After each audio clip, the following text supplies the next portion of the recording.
Wuthering Waves will be releasing on May 22nd, 2024, which is right around the corner. Many players are wondering whether Wuthering Waves has a true shot at being a successful gacha game. It's been labeled as a Genshin killer, it's been advertised as a Genshin competitor, but what truly is a successful gacha game? Many would say that if a game is continuing to profit patch after patch, that it's a success. But I think given the amount of time and effort from the developers that have been put into this game, as well as the hype from fans that have been placed around this game, the people are expecting this game to be held to a higher standard, and they want it to be an upper echelon gacha game, standing up there with games like Genshin Impact, Honkai Star Rail, Goddess of Victory, Nikke, and many more. We've already seen from the quick adjustments from the developers, given the criticism from some of the closed beta tests, that they very quickly have made adjustments, which cost a lot of money, time, and effort. And I'll say that again, the important one is money, which truly shows the developers care a lot about the success of this game and have a lot of passion for the development of this game, but passion alone does not necessarily translate into success. However, while that may be true, the fact that the developers quickly make adjustments based on player feedback to create a better game, such as changing the main story in order to reflect a better narrative, really does show there's a lot of promise to this game. In fact, if developers take too long to make adjustments to player feedback, sometimes that's all it takes for a game to sort of start to fail. I look at games like Snowbreak Containment Zone as a very, very solid foundation of a game, but they didn't make adjustments to player feedback quick enough, and it's a little bit tough to say whether Snowbreak Containment Zone will end up being a success long term. Wuthering Waves at this time is kind of being held to unrealistic expectations. To sit up there at the top with games like Honkai Star Rail and Genshin Impact, and even games like Nikke, Goddess of Victory, which ended up surprising a lot of the gacha gaming players, that's a bit of a tough thing to ask. To be able to be literally one of the most profitable games in the entire world. However, Kuro Games, the same developers of Punishing Gray Raven by the way, do seem to be up to task. In fact, Hoyoverse has kind of under the radar shown a lot of concern about the success of Wuthering Waves, and I think that speaks volumes. That truly says something. When your competitor is worried about how good you're going to be doing because they see the potential of your game,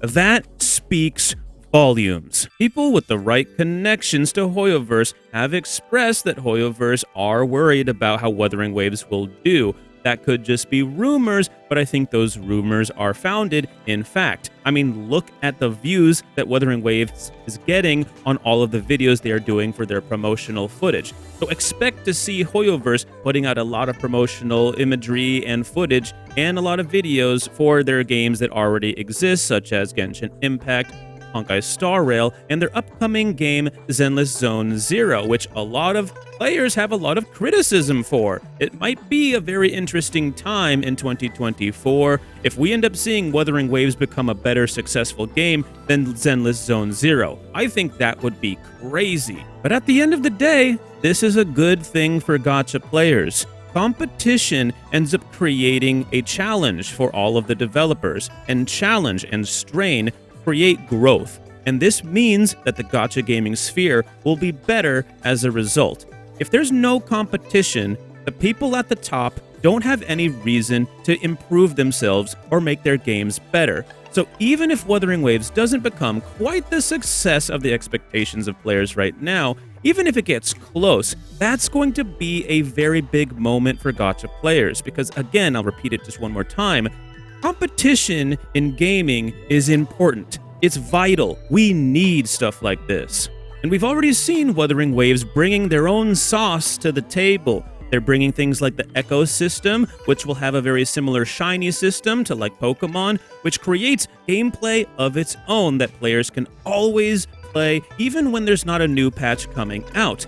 Player retention is very important, and it's very important to investors, which does help with the success of a game. The combat system in Wuthering Waves, which is arguably the most important part of the entire game, feels very tight. It feels very nice. There's parry systems. There's challenge there. So players that are potentially even underleveled could actually perform well just using skill alone to help them clear content. and not have to rely on luck alone in order to get proper gear, like, some games like Honkai Star Rail, which I'll admit, the relic system there is total ass. The fact that it's pretty much entirely luck-based is not necessarily the best thing for a gacha game. If you can use skill in order to clear content, it creates something very fun and meaningful, because when players do clear the content, they are rewarded through that feeling of accomplishment. And for players that, let's be honest, are kind of mid, they could just farm out better gear in order to get the content cleared that way. Two important adjustments that were made to Wuthering Waves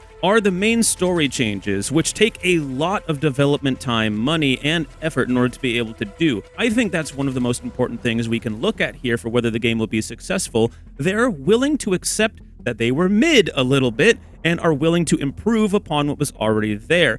Don't be so arrogant. Be humble. That is the sign of a truly great developer. And I'm honestly super proud of Kuro to be able to recognize that within themselves and grow and become better. Another thing we saw is the color scheme of the game was very, very gray. Wuthering Waves is a post-apocalyptic style game, but we've seen a lot of these gacha games come out, such as, again, Snowbreak Containment Zone. Sorry to hate on them so much, but I wish the game was better, to be honest, and the changes that Wuthering Waves has already made before the game even comes out are things that Snowbreak Containment Zone simply would not do, even though they had money coming in through the players and they weren't making these adjustments. It truly shows that Wuthering Waves has the tools they need to be able to succeed. And the new color scheme changes that have been made, making the world seem more bright, really, really shines through. One of the other things that helps a game succeed are content creators and streamers. If the game is good, content creators and streamers will continue to make content. And if they have the passion, because the game's actually good, that content will only be better. It's part of the lifeblood that helps a game succeed. Early on, content creators were a little bit concerned about the potential success of Wuthering Waves because there were a lot of notable issues, but Kuro Games were very, very quick to make these adjustments, and currently, as it stands, content creators and streamers have mostly sung praise about this game, and that is going to help generate a lot of hype around the game. Again, if the players and the content creators, if everyone thinks the game is good, that's the most important thing for the success of a game. And for the graphics Andies that really care about the quality and look of a game, Wuthering Waves truly looks like a real sexy thing. And I'm not just talking about the characters, which some people are a bit mixed on how these characters look. I personally think they look great. A lot of gacha games end up having a lot like smaller, more petite type of characters. I really like to see these characters looking pretty darn awesome. A lot of them are very mature, some of them are kind of small, so they're catering to pretty much anybody that could end up playing the game. Some of the worry for some of the players was that some of these characters look somewhat bland, but I truly think they look really, really good. I like the physical design of the games, and I do like the style that they're bringing to the table. The only thing I might say is the color schemes could be a little bit more vibrant, but let's not forget, we're looking at the standard banner characters. The best looking characters are going to start coming from the premium banner, which has not been able to release characters yet. So keep that in mind. If the characters already look this dang good when the game starts, imagine how good they're gonna look once they start releasing all of those premium characters.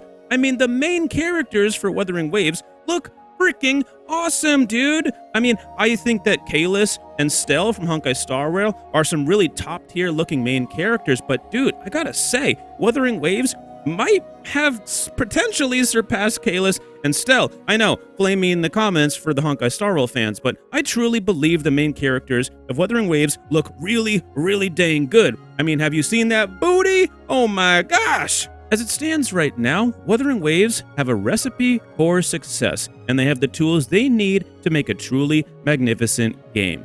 But this game is being held to very, very high standards. Unrealistic, in my opinion. I look at another situation that occurred like this with Cyberpunk.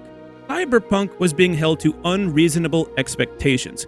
If you talk to people who play the game now, they say the game's incredible, and it is. It's an incredibly good game, but it didn't necessarily launch that way. It was not well received on launch. Now, I don't necessarily think that's going to be the case with Wuthering Waves because Cyberpunk had some bugs and things like that that existed that seem far more prevalent than what we've seen in the closed beta tests for Wuthering Waves. But I just wanted to point that out, that if you put too high of expectations on a game, it doesn't matter if it's the best game ever made. It won't be a success on launch in many people's eyes. So just keep that in mind. So, is Wuthering Waves going to turn out to be a successful gacha game?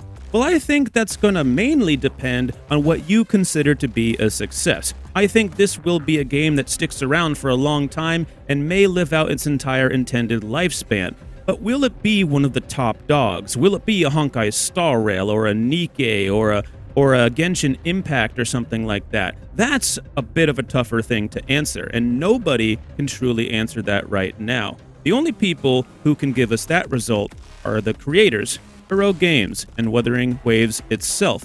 And we'll find out on May 22nd, 2024, again, right around the corner, if that ends up becoming true. In my eyes, Wuthering Waves will be a successful gacha game, but I'm not holding it to the same expectations I think most players are. I'm trying to be a bit more realistic. And in my interpretation, I think it will be a successful gacha game. Of course, we won't know for probably a whole year or so's worth of time whether it does succeed, but I'm very excited and I think there's a lot of promise here, and I can't wait to get started on my first playthrough of this game.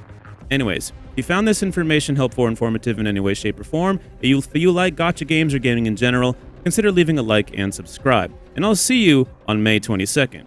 Peace out.